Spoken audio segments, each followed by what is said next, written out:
Hi, and welcome back to Crime on the Clark Fork, the true crime podcast where I tell you about big crimes that happen in small places, with each case having occurred in areas with populations of 15,000 or less. My name is Mackenzie Spence, and I am your host. We are heading out of the United States for this case to the Galapagos Islands. I recently went on a cruise, and it was the first time I had ever been on a cruise, which was really exciting, but it also made me want to think about some cases that happen in the smaller islands. So that's the reason that I chose this case. I had heard a little bit about it in the past, just from previous podcasts and documentaries, but I hadn't actually looked too much into it. So this case may be one that you've heard before, but I am just going to hop right in to this episode. The sources for this episode are the BBC, ThoughtCo, the Galapagos Conservancy, Deutsche Welle, Cruise to the Galapagos, Terra Sewer Travels, Go Galapagos, and Wikipedia. Floreana Island, Galapagos Islands, 1934, population 10. In 1929, a man named Friedrich Ritter moved to Floreana Island in the Galapagos with one of his followers, patients, and lover, Dor Strauch. The two moved from Germany because Ritter, a doctor from Berlin, was planning on writing something that would change the world as he knew it. Ritter was someone who truly hated Western civilization and capitalism, and he even believed that illnesses should not be treated and overcome with medication, but rather with the power of thought, which is especially worrying since he was a physician, but that's neither here nor there with this case. Due to his beliefs, he and Strauch decided that they would leave what they knew in Germany behind, including both of their spouses, so they could begin living a different way and have a fresh start. And so he was able to begin writing. Now, I say that they both left their spouses, but those spouses then moved in together and started their new life together. So in reality, they kind of just traded spouses before they moved off to the Galapagos. Before leaving Germany, both Strauch and Ritter had all of their teeth removed, which really didn't make too much of a difference for Ritter's life because he was known to eat so aggressively that his teeth were actually already worn down to stubs.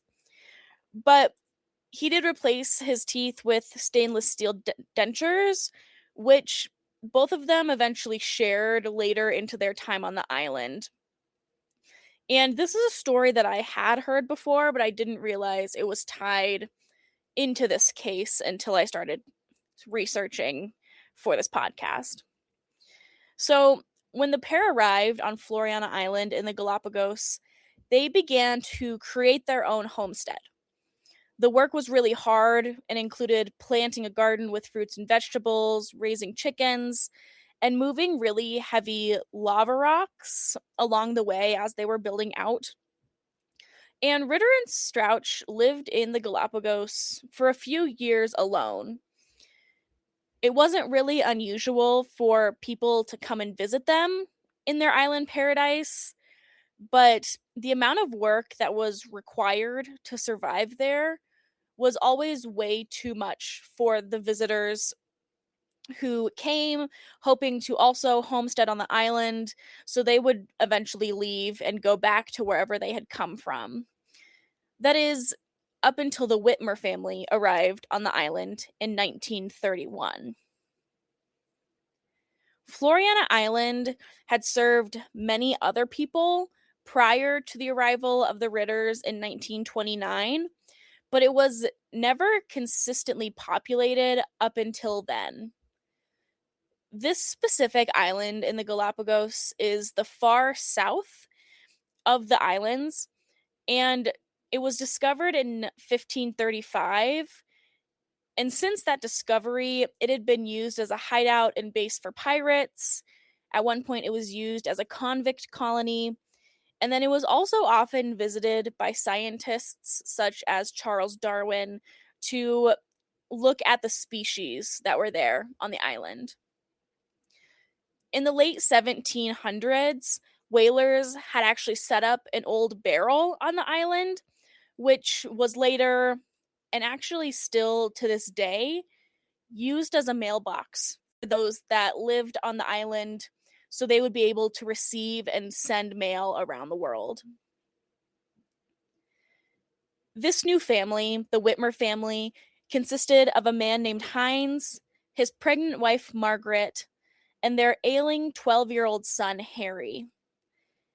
At the time that they moved, Harry had been suffering from different diseases of his lungs and eyes that seemingly were not improving. And the family had heard of Ritter and Strauch's presence in the Galapagos and their expectations for a better world there. And the letters that Strauch and Ritter had been sending back to Germany during their initial years in the Galapagos had made it into German newspapers. And then other things that had made it into the German newspapers included stories from American explorers who had visited the couple on the island. These newspapers then made it into the Whitmer family home, and Hines quickly became an admirer of the way that those two were living on Floreana and decided that that's where he was going to move his family for a better life than the one that they were currently living. Hines was a World War I veteran who had been working in Cologne, Germany in the mayor's office. And during this time, he was growing more and more concerned about the health of his son, as well as the German economy due to the global depression that was occurring at this time. He was also convinced that the climate of the Galapagos would help his ailing son's poor health. But unfortunately for the Whitmer family, when they arrived, the Ritters saw their new neighbors on the island as invaders of their perfect home. The two families really had very little interaction with each other, but Dr. Ritter did help the family as they began to set up their homestead on Floreana. Neither of the families really minded not talking to one another. They enjoyed their independence from society, and while they appreciated the infrequent visitors to the islands, they mostly wanted to keep to themselves and reap the benefits the Galapagos offered them and their families. Margaret eventually gave birth to her son Rolf on the island, and he is said to be the first person to ever be born on the island of Floreana. Not too long after the Whitmer family arrived in the Galapagos, more people started to show up. And this time, it was a throuple from Austria and their errand boy from Ecuador. Baroness Eloise Werborn de Wegner Busquet, who I will be calling Eloise from now on, was one of the people that showed up. And then her two lovers, Robert Philipson and Rudolf Lorenz, were the other two in the throuple. And then the Ecuadorian man's name was Manuel Valdivieso, although there isn't much mention of Manuel past their arrival, so I'm not sure if he just helped them move to the island and then left on a visiting ship, or if he was on the island and there just really wasn't much written down or reported about him while he was spending time on Floreana. So that might be one of the few times that you'll hear about Manuel in this podcast episode. It was obvious that Eloise had a favorite of her two lovers, but both of the men were head over heels for her, regardless of this favoritism. And Eloise had plans for the island of Floreana. She wanted to build a luxury hotel so tourists could experience the beauty of Floreana, but how she thought she was going to be able to accomplish this on an island with literally no infrastructure is beyond me, but the girl had dreams. She had even alerted the newspapers in Austria about her plan to build a hotel on Floreana to attempt to get a little bit of traction before she even arrived. With her, she also brought some cows, chickens, and donkeys with, as well as a lot of cement.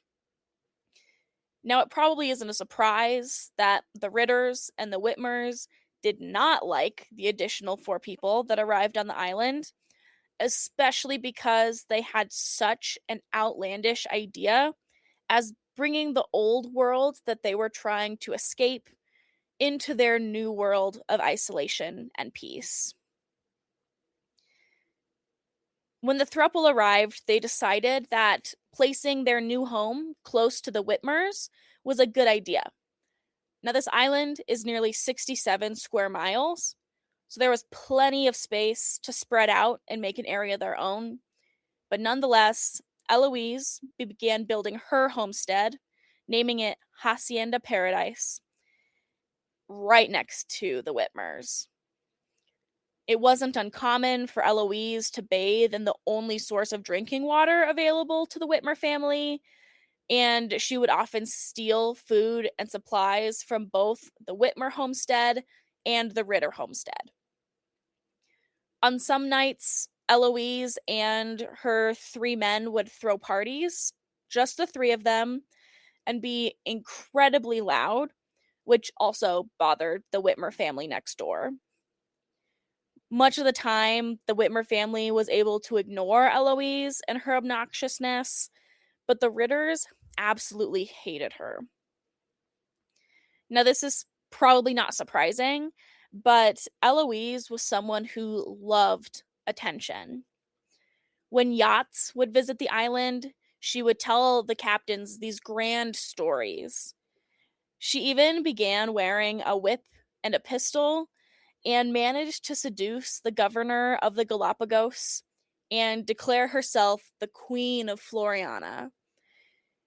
It got to the point that yachts would go incredibly far out of their normal sailing plan so that the passengers on the yachts could encounter Eloise firsthand on the island of Floreana.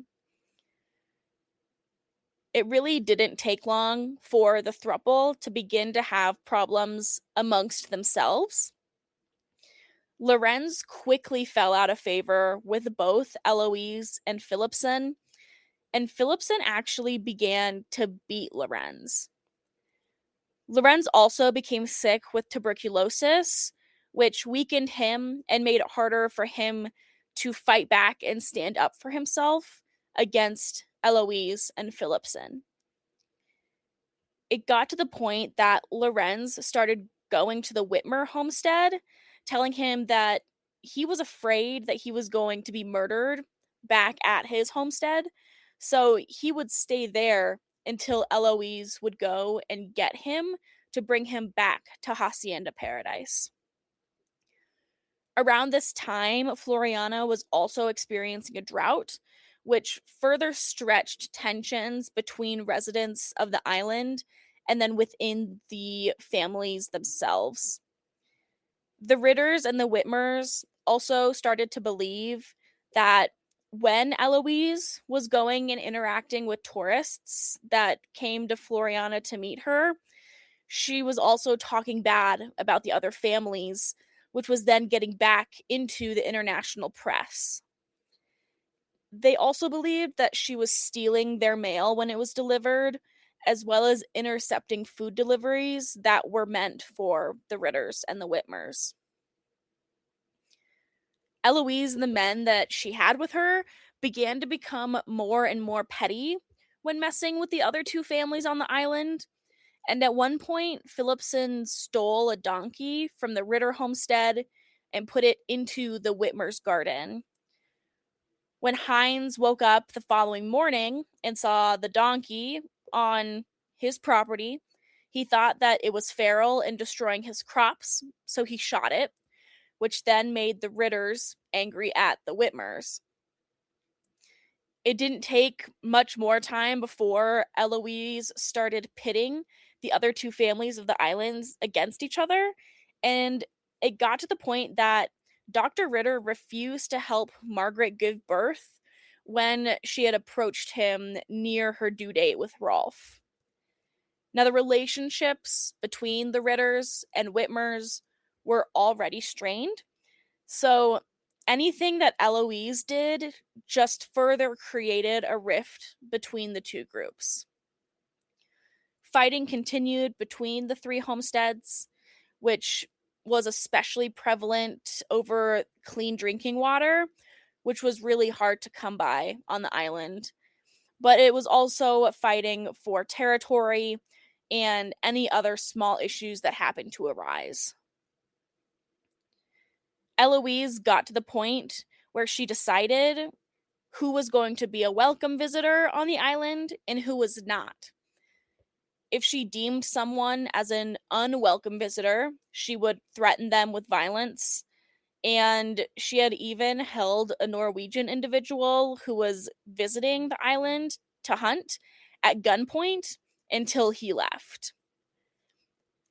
Eloise's actions had become so bad that the Ritters and the Whitmers wrote to the Ecuadorian authorities to try and stop her actions, but nothing ever came of these requests. On March 27th, 1934, Eloise and Phillipson went missing. According to Margaret Whitmer, Eloise had gone to her family's homestead and told them that she was going to Tahiti with some friends who had shown up on the island with their yacht. But anything that they didn't take was going to be given to Lorenz until those two had returned. But they were never heard from again. With that being said, the Ritters didn't remember a ship arriving in Floreana that week. So they're not sure if that actually happened. And the two never actually arrived in Tahiti on a yacht or by any other means. Eloise and Phillipson also left behind a vast majority of their items at their homestead. And it was even things that Eloise would have definitely wanted to bring with her on a trip to Tahiti, regardless of how short a trip it was going to be.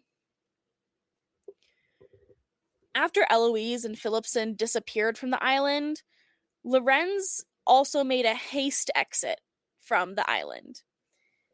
He managed to catch a ride with a man named Nugerud, who was a Norwegian fisherman. Lorenz told him that he needed a ride to Santa Cruz Island and then to San Cristobal Island, which are both a part of the Galapagos Islands in Ecuador.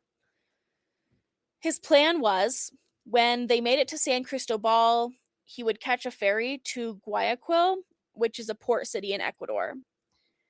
The two men made their way to Santa Cruz and then departed for San Cristobal as planned, but they never made it to San Cristobal. They disappeared at sea. Months after Nugerud and Lorenz disappeared, their bodies were found on Marchena Island, which is in the northern area of the Galapagos.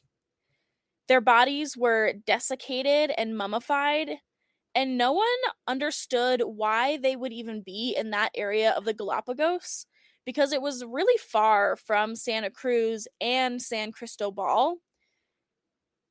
Their boat and the boat boy that was traveling with them were never found. Their deaths were ruled to be from a lack of fresh water on the island that they were found on, but there was really no reason they would have traveled that way to get to San Cristobal. The Ritters believed that Lorenz left the island in such a hurry because he actually murdered Eloise and Philipson, and then the Whitmers helped him cover it up. There was this wood that grew on Floreana called acacia, which burns so hot that it could easily destroy bodies down to the bones themselves. So it would be really easy to cover up the murders by burning the bodies because nothing but ash would have been left. Now, if that's not odd enough, in November of 1934, Dr. Ritter passed away due to food poisoning. It said that he had eaten chicken that was not preserved properly, making him so ill that he passed away. But there are two reasons that this explanation of his death is odd. The first is that, one, Ritter was a vegetarian, so it would have been really odd for him to eat chicken in the first place. The second is that he was a great survivalist. And at this point, after having so many years on the island, he would have had enough knowledge of how to live on the island in his homestead that he would have been able to tell if something wasn't preserved properly or had gone bad. On his deathbed, Margaret Whitmer was with him, and he actually blamed Stouch for his impending death. He believed that she had poisoned him. Now, it later came out that Dr. Ritter was actually really abusive towards Stouch, and his treatment of her only got worse as time on the island continued. After the 3 deaths and the 2 disappearances, Dor Stouch decided to return to Germany, where she wrote a book about her time on Floreana Island. But the Whitmers decided to stay on the island alone, finally isolated from the outside world. The Whitmer family eventually built a hotel on the island for tourists to come and visit, but it wasn't the luxury hotel that Eloise had in mind when she arrived on Floreana.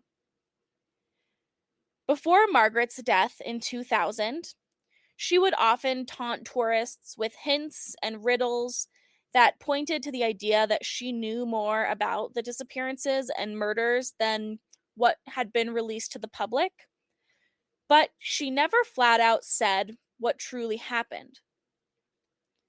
Eloise's Hacienda Paradise ended up being a small, corrugated iron shack with 2 rooms, which is far from the luxury hotel she planned to build initially. And to this day, the Whitmer family's descendants still run the hotel on the island, and still no one knows what happened to Eloise or Philipson, or why Nugarud and Lorenz's bodies ended up in an area so far from their intended path. Dr. Ritter's death was ruled an accident, but no one really knows if that is an accurate ruling or if Dor Stouch poisoned him due to his ongoing emotional and physical abuse towards her. Today, there are 150 people who call Floreana home, and it's still one of the least visited islands in the Galapagos. If you ever do visit this remote island, you can walk the quiet trails, snorkel in clear, beautiful water, and even put a postcard in the barrel at Post Office Bay.